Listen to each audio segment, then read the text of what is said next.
5 little ducks went out one no. day over the hills and far away. She's a kook. Mother duck said quack, quack, quack, quack.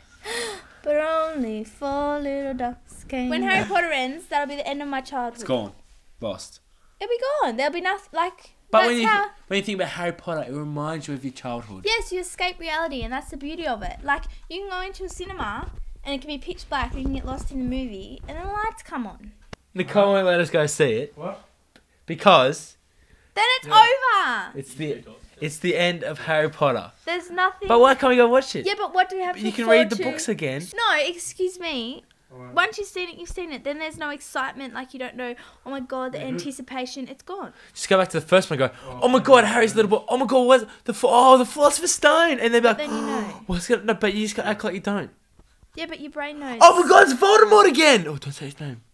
No, And don't say again, because you're supposed to be acting like it's the first time you've ever seen it. It'll just be gone. It'll just be lost. Like, you've grown up with it. I remember Harry Potter got his letter when he was 11 and I was 11. And I've just grown up with them. You won't get your letter, do you? No, I missed my chance. I'm 19 now. You've read the last book, haven't you? Yeah. Then what? You already know what's going to happen in the last movie, so there's no anticipation about the movie. There's anticipation. It's lost. The anticipation is gone. It's lost.